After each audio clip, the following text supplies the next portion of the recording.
Shalom, Bapak Ibu, saudara-saudara yang terkasih. Sebelum kita mendengarkan firman Tuhan, marilah kita terlebih dahulu berdoa.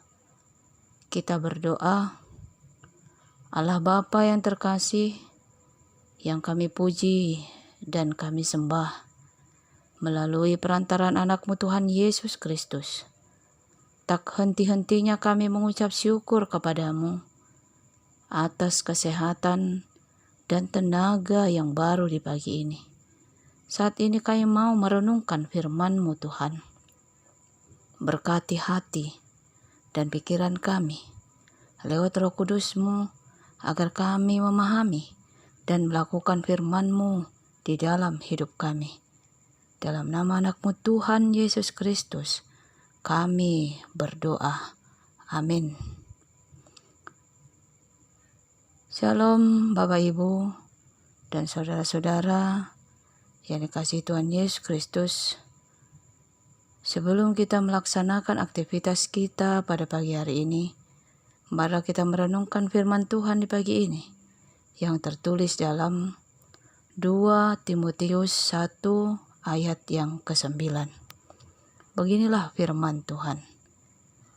Dialah yang menyelamatkan kita dan memanggil kita dengan panggilan kudus, bukan berdasarkan perbuatan kita, melainkan berdasarkan maksud dan kasih karunia-Nya sendiri, yang telah dikaruniakan kepada kita dalam Kristus Yesus sebelum permulaan.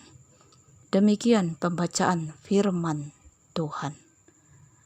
Saudara-saudara yang dikasihi Tuhan Yesus Kristus, kekristenan tidaklah menjamin dirinya terlepas dari penderitaan.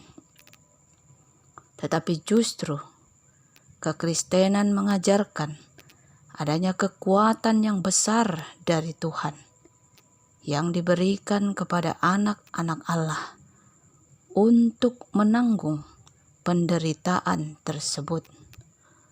Mungkin sebagian dari kita pernah merasa takut, gelisah ketika penderitaan itu datang dalam hidup kita. Pasti ada banyak hal yang membuat kita takut. Bisa itu karena keadaan yang tidak kita harapkan terjadi pada hidup kita. Bisa juga karena konsekuensi atau akibat dari dosa yang kita lakukan. Seperti peristiwa Adam dan Hawa yang menjadi takut karena sudah jatuh ke dalam dosa. Saudara-saudara yang dikasihi Tuhan Yesus Kristus, ketakutan itu merupakan hal yang normal saja jika hanya sesaat dan tidak berkepanjangan yang membuat kita stres, putus asa, hilang harapan, dan keraguan-raguan yang menghentikan langkah kita untuk maju. Ketakutan yang seperti inilah yang tidak seharusnya ada dalam diri orang Kristen yang percaya kepada kekuatan Tuhan Yesus. Dalam nats firman Tuhan ini, kita kembali diingatkan agar kita tidak takut menderita dalam pekabaran Injil. Sebab kita mengimani Tuhan yang benar, besar, serta maha kuasa. Tuhan yang tidak pernah berhenti menyatakan keselamatannya sejak dari permulaan hingga saat ini. Tuhan yang dapat melihat yang terjadi pada diri kita masing-masing. Tuhan yang dapat mendengar doa dan pujian kita. Seharusnya inilah yang membuat kita bangga, semangat, dan tetap teguh di dalam iman. Saudara-saudara yang dikasihi Tuhan Yesus Kristus, firman ini menjelaskan bahwa Allah memanggil kita dengan panggilan kudus. Paulus berkata dalam Efesus 1 ayat 4, sebab di dalam Dia Allah telah memilih kita sebelum dunia dijadikan, supaya kita kudus dan tak bercacat di hadapannya.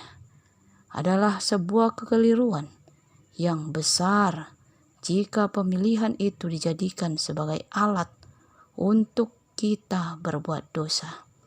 Pemilihan yang dilakukan oleh Allah jelas, itu dapat kita lihat dari nats ini, bahwa Allah memilih bukan berdasarkan pada perbuatan kita.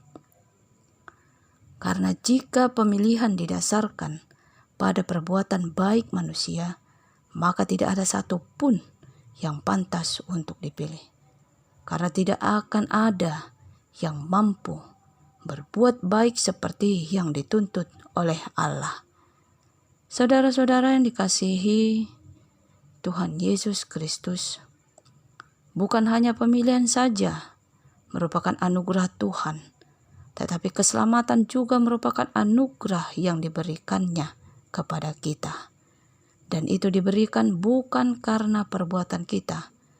Karena itu, setiap pemilihan, panggilan, dan keselamatan yang telah kita terima, pergunakanlah itu hanya untuk memuliakan nama Tuhan dan melayani Tuhan. Seperti ada lagu rohani mengatakan, hidup ini adalah kesempatan. Hidup ini untuk melayani Tuhan. Jangan sia-siakan waktu yang Tuhan beri. Hidup ini hanya sementara. Jangan takut jika engkau sudah terpilih memberitakan kebenaran Tuhan. Dan imanilah setiap panggilan dan keselamatan yang sudah Tuhan beri. Amin. Kita berdoa. Terima kasih Tuhan buat firman-Mu yang telah Engkau taburkan buat kami di pagi ini.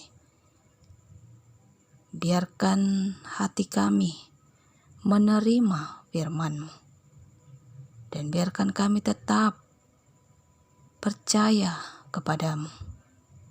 Ajari kami Tuhan untuk menjadi pelaku firman-Mu, serta menjadi pemberita Injil-Mu. Kaulah yang berkati kami juga dalam melakukan aktivitas kami, supaya semua yang kami lakukan berkenan di hadapan-Mu. Dalam Yesus kami berdoa. Amin. Shalom, selamat beraktivitas buat kita semua.